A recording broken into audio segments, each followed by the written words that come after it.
আসসালামু আলাইকুম। আমি সাইম আলী খান, সিটি ইউনিভার্সিটির আইন বিভাগের ৩৭তম ব্যাচের একজন ছাত্র। আজকে আমি আপনাদের সামনে তুলে ধরব বাংলাদেশ পরিবেশ সংরক্ষণ আইন অনুযায়ী বর্জ্য, প্লাস্টিক, বায়ু দূষণ ও জীববৈচিত্র্যের উপর এর প্রভাব এবং এর প্রতিকার।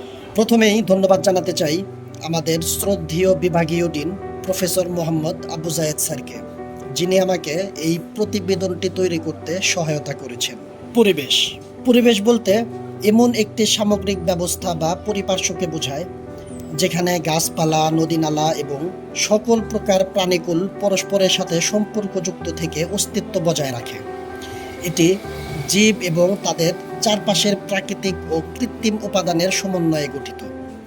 বাংলাদেশ প্রাকৃতিক সৌন্দর্যে ঘেরা নদী-নালার দেশ, যেখানে পাখি গান গায়, শান্ত হাওয়া বহে, বাতাসে দোলে কাশফুল আর নদীতে পাল তুলে চলে নৌকা। তবে আজকালের আবর্তনে সবই যেন অতীত, আর এজন্য দায়ী আমরা, আমাদের সমাজ ব্যবস্থা ও অবহেলা।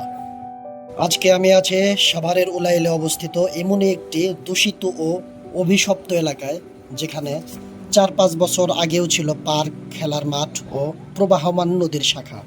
তবে এই জায়গাটি কালক্রমেই হারিয়ে গেছে প্লাস্টিক, ময়লা আবর্জনা ও দূষণে। আমি কারো সাথে কথা বলে জানতে চাইব বর্তমানে এখানকার পরিস্থিতি সম্পর্কে। এই যে ভাই, হ্যালো ভাইয়া, শুনছেন? জি, আপনি এখানকার?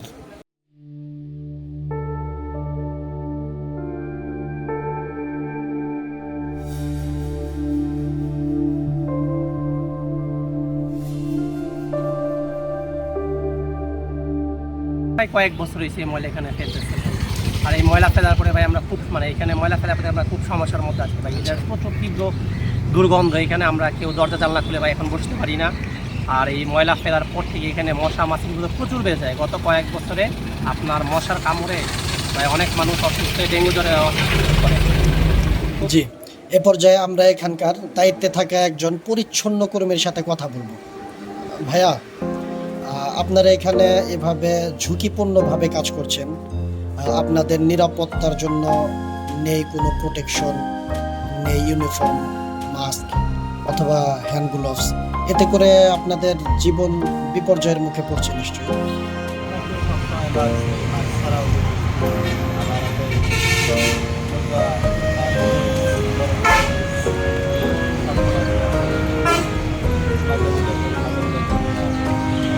এখানে যে ময়লা আবর্জনা থেকে মশা মাছি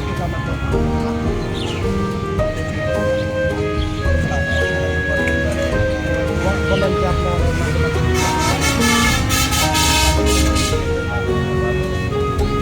তো তাদের সাথে কথা বলে আমরা জানতে পারলাম এগুলোর সঠিক ব্যবস্থাপনা না থাকায় এটি নদী, খাল ও জলাশয়ে পড়ে, পানি দূষণ করে, জমে থাকা ময়লা আবর্জনা থেকে মশা মাছির জন্ম হয়, যা ডেঙ্গু, কলেরা, টাইফয়েডের মতো রোগ ছড়ায়।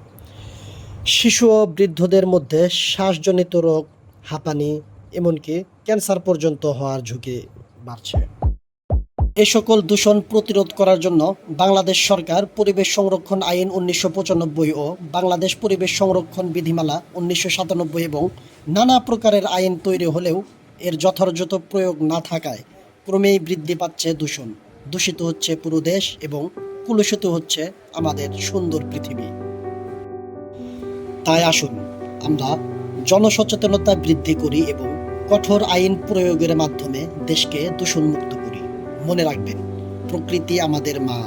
পরিবেশের প্রতি অবহেলা মানে নিজেদের ভবিষ্যতের গলা টিপে ধরা।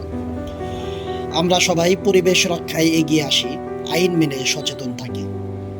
ধন্যবাদ।